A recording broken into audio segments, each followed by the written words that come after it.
നമസ്കാരം. Lal's kitchen and ബ്ലോഗ്സിൻ്റെ മറ്റൊരു പുതിയ വീഡിയോയിലേക്ക് എല്ലാ കൂട്ടുകാർക്കും സ്വാഗതം. ഒരുപാട് സന്തോഷത്തോടു കൂടിയാണ് ഈ വീഡിയോ ചെയ്യുന്നത്. കാരണം കഴിഞ്ഞ കുറേ വർഷങ്ങളായി ജനറൽ വർക്ക് പെർമിറ്റിൽ അയർലൻഡിൽ എത്തിയിട്ടുള്ള ഹെൽത്ത് കെയർ ആയ മലയാളികളടക്കമുള്ളവർ അവരുടെ ഫാമിലിയെ അയർലൻഡിലേക്ക് കൊണ്ടുവരാനായി ആവത് പണിപ്പെട്ടുകൊണ്ടിരിക്കുകയായിരുന്നു. ഓരോ തവണ വിസയ്ക്ക് അപ്ലൈ ചെയ്യുമ്പോഴും എംബസിയിൽ നിന്ന് വിസ റിജക്റ്റായി എന്നുള്ള വാർത്തയാണ് കിട്ടുന്നത്. എന്നാൽ ഇന്ന് ഓൺലൈൻ മീഡിയയിലൂടെ കണ്ട വാർത്ത, അതിനെക്കുറിച്ചാണ് ഞാൻ പറയുന്നത്. ഹെഡിങ് ഇങ്ങനെയാണ്: ഫാമിലി റീയൂണിഫിക്കേഷൻ പോളിസി, ആയിരങ്ങളുടെ കാത്തിരിപ്പിന് വിരാമമിട്ട് MNAയുടെ ഇടപെടൽ, കൃതജ്ഞതയോടെ ഐറിഷ് പ്രവാസി സമൂഹം.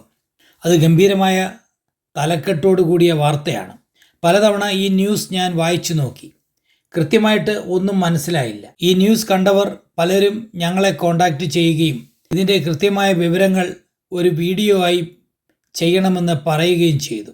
പലതവണ ഈ വാർത്ത വായിച്ചിട്ടും മനസ്സിലാവാത്തത് കൊണ്ട് അയർലൻഡിലെ ഒട്ടുമിക്ക എല്ലാ ഗവൺമെൻറ് വെബ്സൈറ്റുകളിലും കയറിയിറങ്ങി വായിക്കുകയും ചെയ്തു. പണ്ട് പറഞ്ഞിട്ടുള്ള അതേ കാര്യങ്ങൾ തന്നെയാണ് ഇവിടെയും പറഞ്ഞിട്ടുള്ളത്.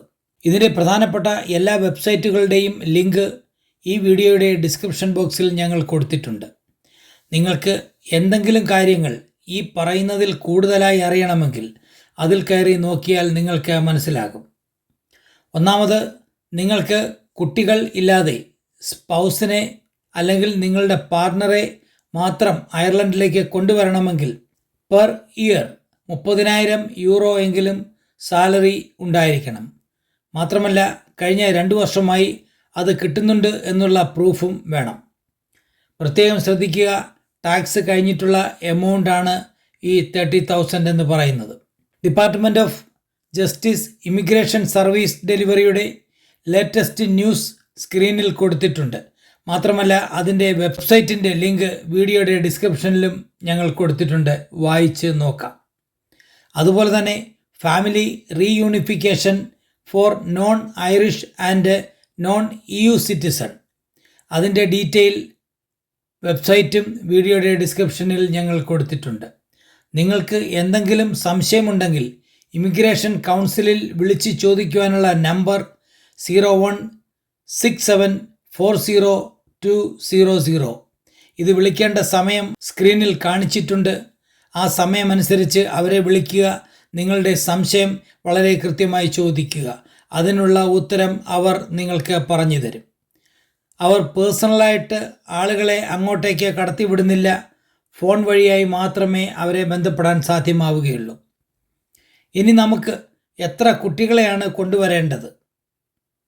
അവർ ഓരോരുത്തർക്കും നിശ്ചിത തുക ആഴ്ചയിൽ സാലറിയായി നമുക്ക് ഉണ്ടായിരിക്കുകയും വേണം.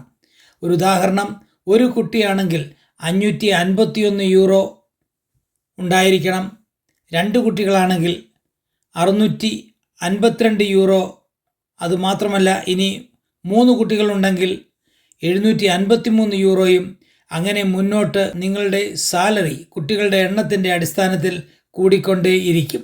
ഈ പറഞ്ഞ സാലറി ആഴ്ചയിൽ നിങ്ങൾ ഏൺ ചെയ്യുന്നതായിരിക്കണം. നിലവിലെ HCAമാരുടെ സാലറി 27,000 യൂറോവാണ് പ്രതിവർഷം കിട്ടുന്നത്. അടുത്ത ജനുവരി മുതൽ അത് 30,000 ആക്കും എന്നൊക്കെ പറയുന്നു.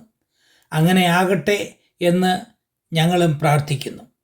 എല്ലാവരുടെയും സ്വപ്നമാണ് ഏതെങ്കിലുമൊക്കെ യൂറോപ്യൻ രാജ്യങ്ങളിൽ എത്തിപ്പെടുക, കുടുംബസമേതം അവിടെ താമസിക്കുക, അന്തസ്സായി ജോലി ചെയ്ത് കുട്ടികളെ നോക്കി ജീവിക്കുക, അതുപോലെ തന്നെ കുട്ടികളുടെ എല്ലാ എഡ്യൂക്കേഷന് ഉതകുന്ന രീതിയിൽ ജീവിതം നയിക്കുക.